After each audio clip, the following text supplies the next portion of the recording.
Liberté numérique, aujourd'hui, on est à Toledo, aux Philippines, dans notre série Rencontre des expats. On fait une entrevue aujourd'hui avec Martin, un expatrié québécois qui a décidé de venir s'installer aux Philippines. Et dans notre série Entrevue avec les expatriés, on rencontre les expatriés québécois puis on leur demande un peu comment ça se passe aux Philippines, comment est-ce qu'ils vivent, puis surtout pourquoi ils sont venus ici aux Philippines.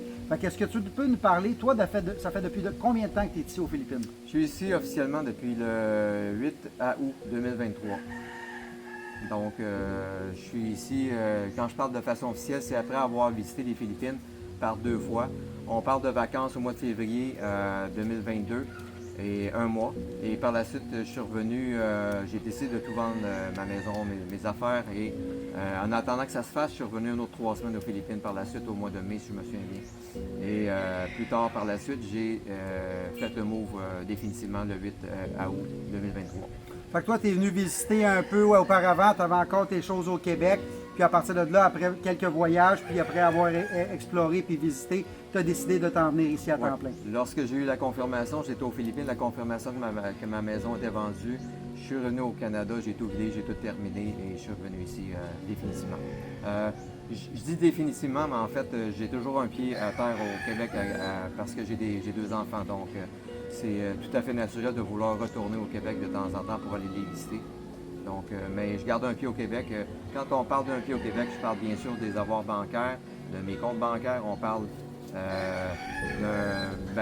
de simplement les avoirs de base au Québec, c'est-à-dire une adresse québécoise et mes comptes de banque actifs là-bas au Québec.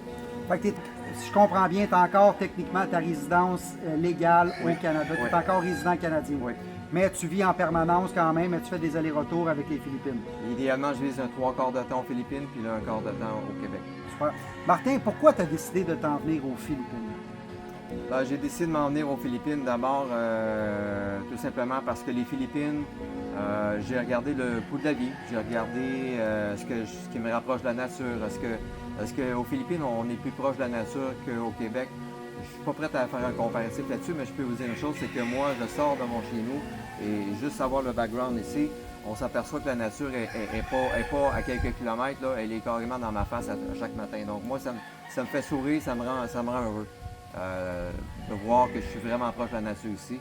On a des paysages à couper le souffle ici et des plages incroyables. Là. Donc, c'est des raisons pour lesquelles je suis ici.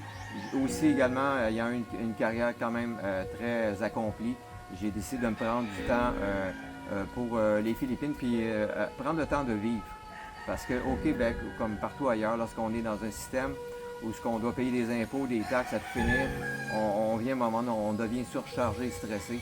J'avais le goût simplement de changer de mon mode de vie.